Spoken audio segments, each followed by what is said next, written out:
journal vous est offert par le FPI, Fonds de promotion de l'industrie, votre partenaire privilégié pour la réussite de vos projets.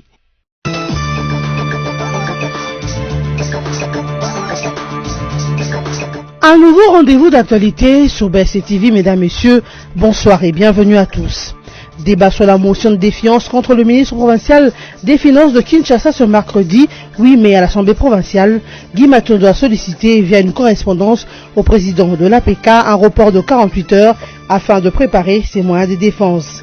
Si pour certains élus de Kinshasa cette demande est légitime, les autres estiment que l'Assemblée provinciale de Kinshasa devra, après Guy Matondo, s'attaquer aussi à l'ancien gouverneur André Kimbuta. Le nouveau gouverneur élu de Kinshasa a déjà pris fonction. Jean-Sylvain Ngobila a tout intérêt à ne pas décevoir les Kinois car ces derniers attendent de lui la métamorphose de la capitale RD congolaise. Bien que les félicitations pour son élection ne cessent de tomber, Ngobila Mbaka a face à lui des défis incontournables relevés par les Kinois, notamment l'assainissement de la ville de Kinshasa. Dans l'actualité toujours, les épreuves hors session Exeta 2018-2019 se poursuivent en RDC. Ce mercredi 8 mai, les élèves finalistes ont été soumis aux épreuves pratiques. Selon les options, ces examens iront jusqu'au vendredi 10 mai 2019. C'est une journée de négociation qui s'est jouée en coulisses ce mardi 7 mai 2019 à Kinshasa.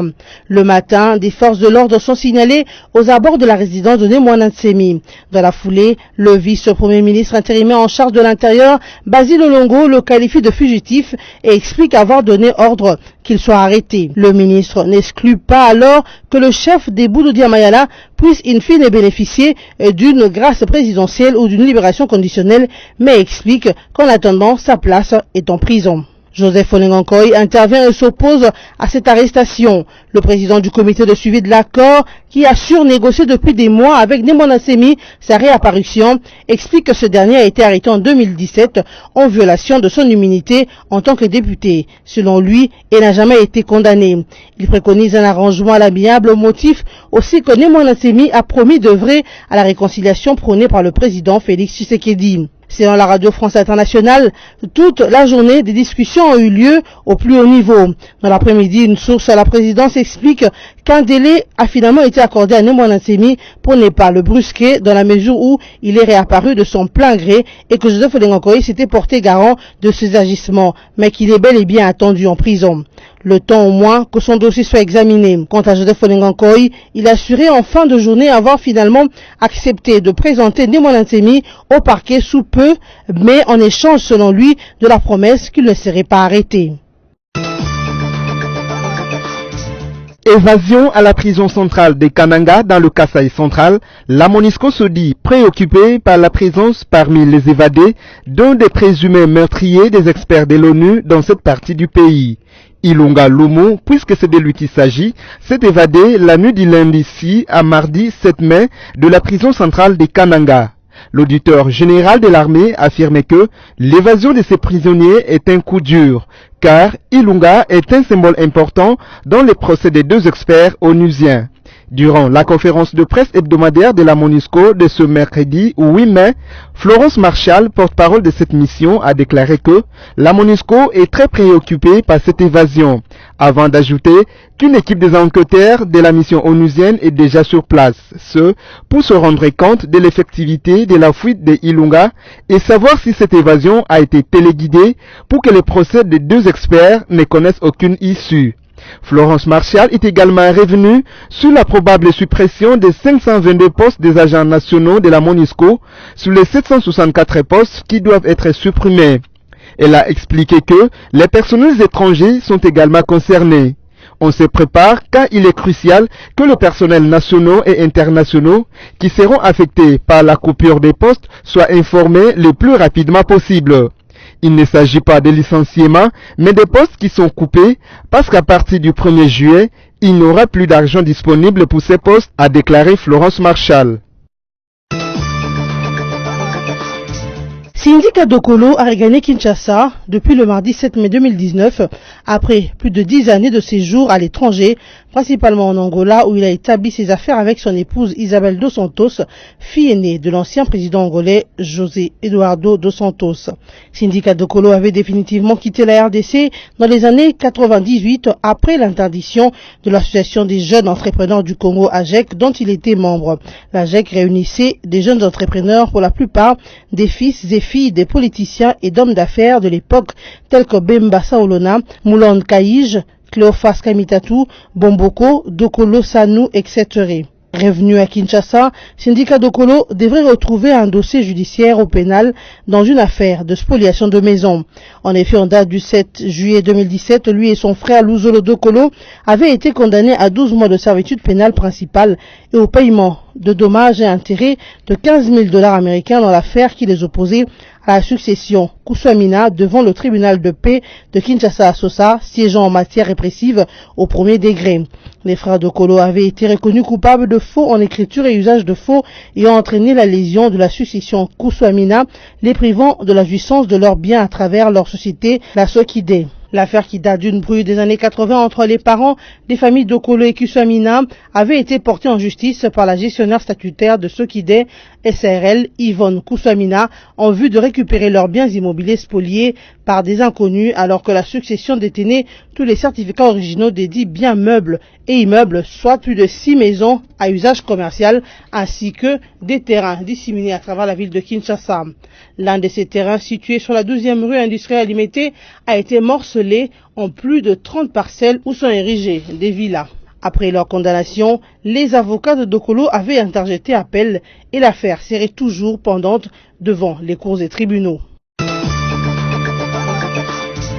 Vous l'avez suivi sur nos antennes, le nouveau gouverneur de la ville-province de Kinshasa, Jean-Tiningo Bilambaka, a pris officiellement ses fonctions hier mardi 7 mai 2019 à l'issue d'une cérémonie de remise et reprise entre lui et le gouverneur AI Clément Bafiba dans la salle André Kimbuta du nouveau gouvernorat de Kinshasa.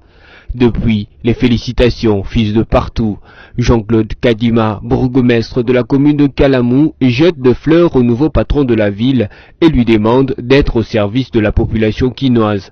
Quant aux Quinois, Jean-Claude Kadima leur demande de faciliter la tâche au nouveau gouverneur pour vivre les changements tant souhaités. Ce que je sache, monsieur le gouverneur, je suis un peu Quinois.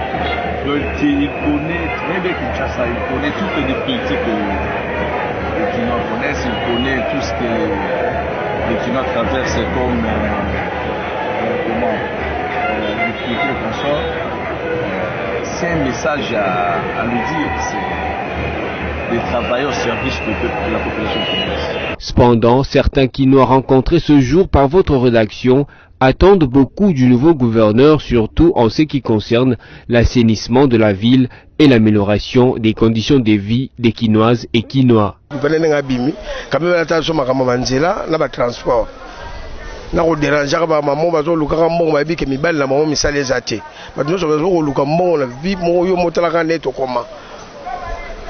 Olanda bato ba prince policier ko ya ko botola biloko tina ba changer ko botola ngoma mbongo ko botola opération biloko wana to lingesila la ville à Kinshasa.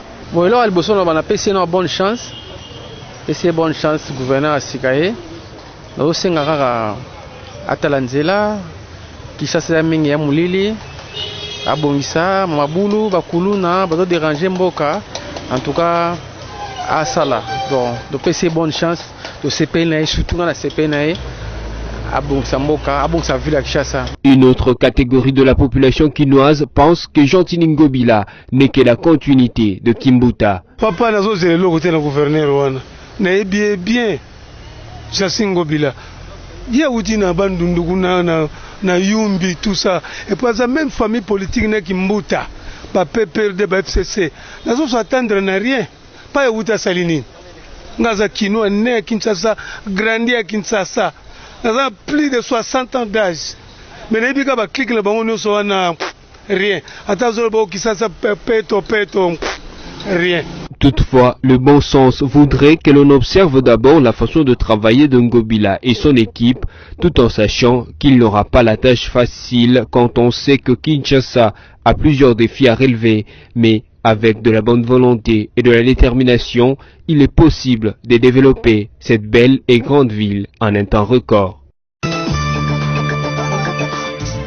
Les élus de la ville de Kinshasa s'étaient réunis ce mercredi 8 mai 2019 dans une séance plénière qui devrait consister au vote d'une motion de défiance contre le ministre provincial des Finances de Kinshasa, Guy Matondo, chose qui n'a pas été faite car le ministre Guy Matondo a sollicité via une correspondance adressée au président de l'Assemblée provinciale de Kinshasa un report de 2 jours pour bien préparer ses moyens de défense. Pour les députés Ozeba Dibanga et Joseph Kajos Kassinzi, tous élus de l'UDPS, Guy Matondo a tout à fait le droit de solliciter un report. Oui, c'était prévu pour voter motion contre le ministre Lelo, mais fort malheureusement, il a été saisi ce matin et il a demandé une remise, de sorte que Azwapé temps à se préparer, donc c'est de son droit.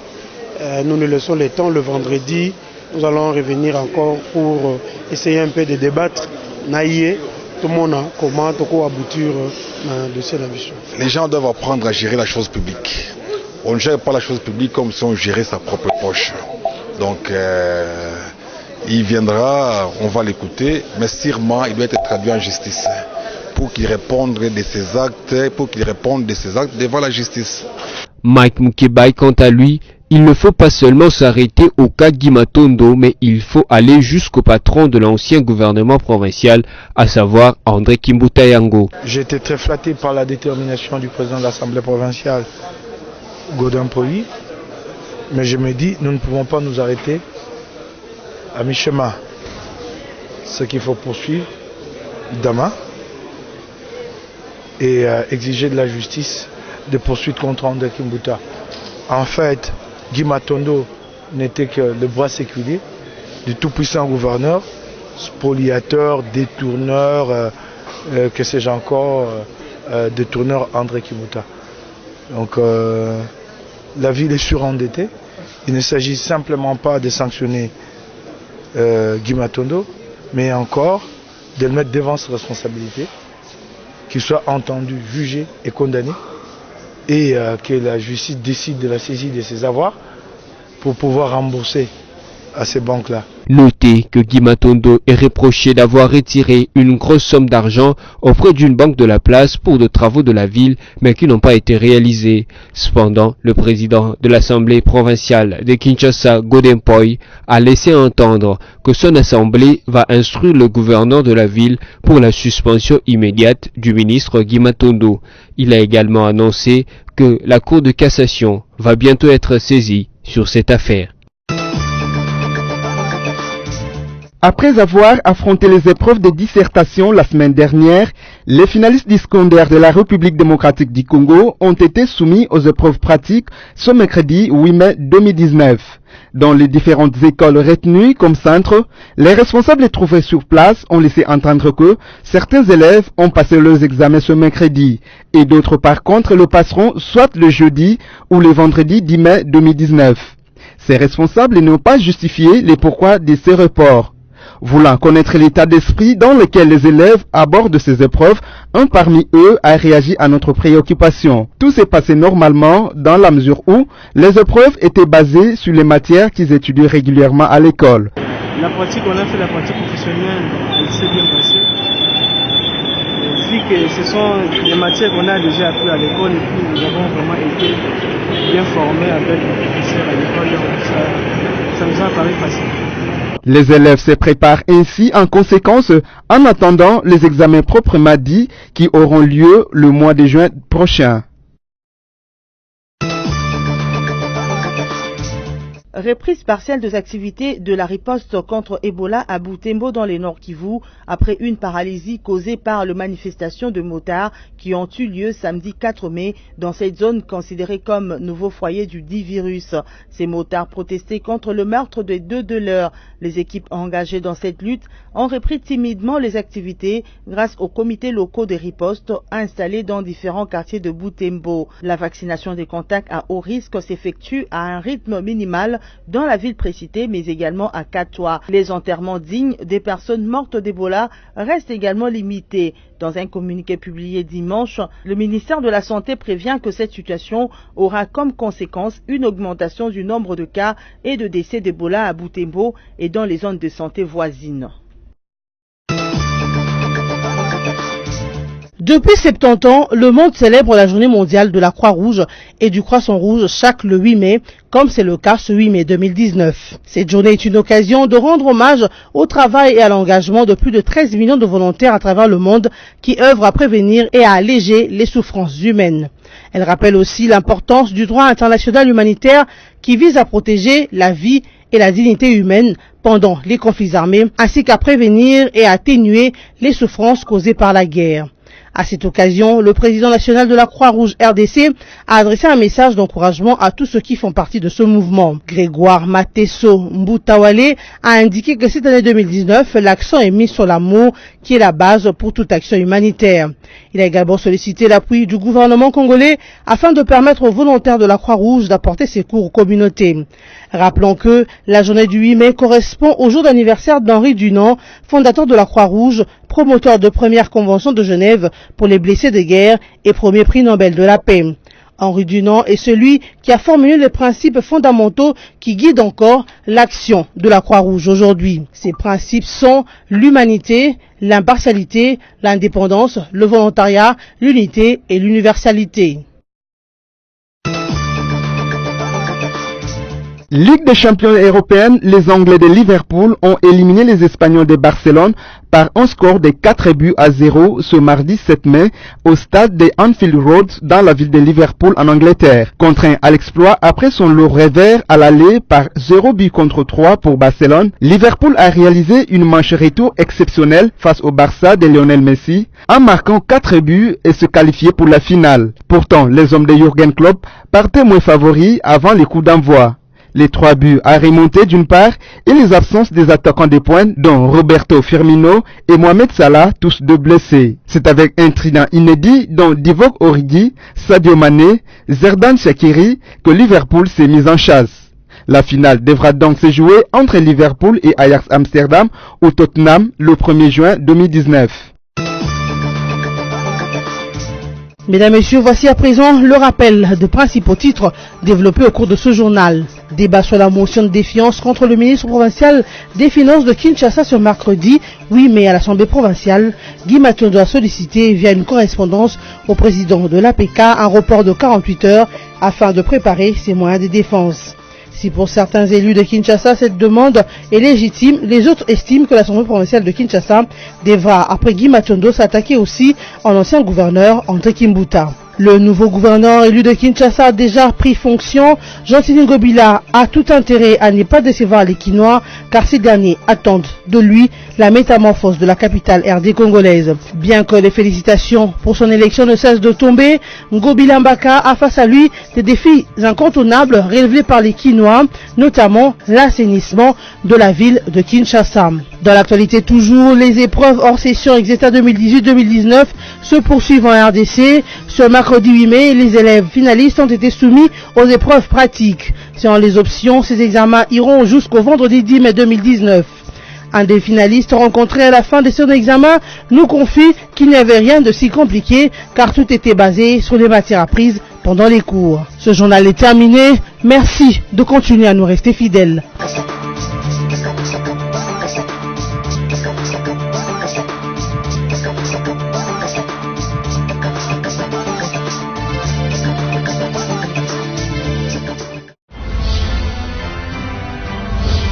Ce journal vous est offert par le FPI, Fonds des promotions de l'industrie, votre partenaire privilégié pour la réussite de vos projets.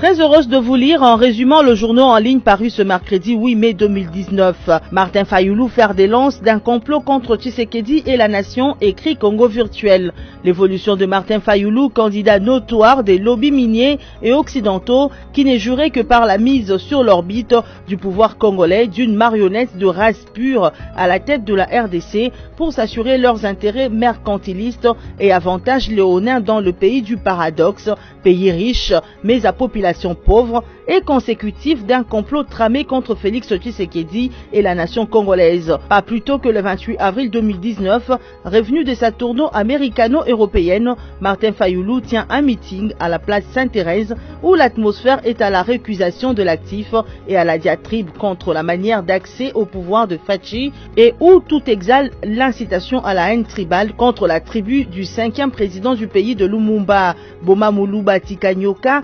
Entendez, tuer Muluba, épargner le serpent, entend en cœur une assistance qui se dirige vers une guerre ethnique dont la RDC n'a pas besoin. Dans les rues et avenues quinoises, ces propos sont répercutés ou rapportés par ceux qui ont assisté au meeting. À Congo virtuel de rappeler, 2 actes de haine tribale contre les Luba avaient été signalés peu après la publication des résultats de la présidentielle du 30 décembre 2018. Adolphe Muzito, cadre de l'Amouka, déclarera après que le pays sera d'autant plus invivable qu'il n'y aura pas d'investisseurs en République démocratique du Congo durant le règne de Fachi. Mais arrivé au pouvoir, Félix Tshisekedi parle de partenariat gagnant-gagnant. C'est dans son discours d'investiture et dans son discours devant ses pairs africains au 32e sommet de l'Union africaine, un discours qui pouvait le mettre déjà à porte-à-faux avec les impérialistes occidentaux s'il n'y avait pas ce besoin de procéder plus délicatement pour ne pas voir l'influence occidentale diminuer drastiquement dans le pays de Simon Kimbangu. L'Occident a donc rusé avec Fachi tout en étant ferme et menaçant. Fachi qui cherche à consolider son pouvoir, craignant pour sa sécurité vu qu'il est civil et qu'il a succédé à un chef d'État qui est militaire, n'a pas le choix face aux sollicitations occidentales. Mais l'Occident joue à la prudence et veut s'assurer de la docilité au niveau voulu de Fachi, d'où l'impérieux besoin de laisser faire Martin Fayoulou qui leur sert d'épouvantail contre Félix Tshisekedi, a réfléchi ces sites.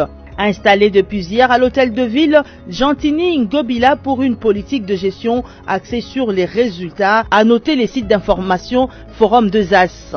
La remise et reprise s'est déroulée dans une ambiance conviviale dans le nouvel immeuble de l'hôtel de ville. Après un moment de discours, le gouverneur Gentini Ngobila a procédé à l'échange des documents à titre symbolique avec les vice-gouverneurs sortants Clément Bafiba qui assumait l'intérim à la tête de la ville-province de Kinshasa. Prononçant son discours d'investiture, Gentini Ngobila a avant tout remercié les très hauts qui a permis qu'il soit élu à ces postes de l'administration de la province de la ville de Kinshasa. Il a remercié les députés provinciaux de Kinshasa pour la confiance placée en lui. Ces cadres du Front commun pour le Congo FCC a par ailleurs remercié le président de la République Félix Antoine Tshisekedi pour avoir signé en date du 2 mai dernier l'ordonnance portant investiture du gouverneur élu de la province de Kinshasa. Revenant sur son programme du gouvernement, Gentini Ngobila a promis d'œuvrer pour une politique de gestion axée sur les résultats. Il a affirmé sa détermination à impliquer la population quinoise dans la lutte contre l'insalubrité et d'autres maux qui rongent cette ville. Les renforcements des mesures de sécurité dans la capitale congolaise est un autre point sur lequel est revenu Gentini Ngobila au cours de cette cérémonie d'investiture. Il a promis de travailler de mèche avec la police nationale congolaise en vue de renforcer la sécurité de Quinois et de leurs biens. Terminons avec la radio Okapi qui titre RDC, l'attaque de ce mercredi matin à Butembo a fait 7 morts. Selon un premier bilan donné par les forces armées de la RDC, 7 présumés miliciens Maï-Maï ont été tués, un blessé et un autre a été capturé ce mercredi 8 mai au cours d'un affrontement au centre-ville de Butembo au nord Kivu. Nous continuons les ratissages. Je peux confirmer que c'est une attaque Maï-Maï, a brièvement signalé le major Makazukai, porte-parole de l'armée dans la région. Cette attaque intervient environ un mois après une autre incursion dans la ville de Butembo de près d'1 million d'habitants. un milicien avait été tué. Selon le maire de la ville, Sylvain Kanyamanda, les miliciens avaient attaqué une position militaire basée dans la partie nord de Butembo. Les affrontements de ce matin risquent d'avoir un impact sur la riposte contre la maladie à virus Ebola. Mardi 7 mai déjà, les activités de riposte n'avaient pas pu complètement reprendre à Butembo suite à une tension provoquée par un accident impliquant un conducteur de taxi-moto et les véhicules d'une équipe de la riposte. Ainsi s'achève cette revue de presse. Merci de nous avoir accordé votre chère attention.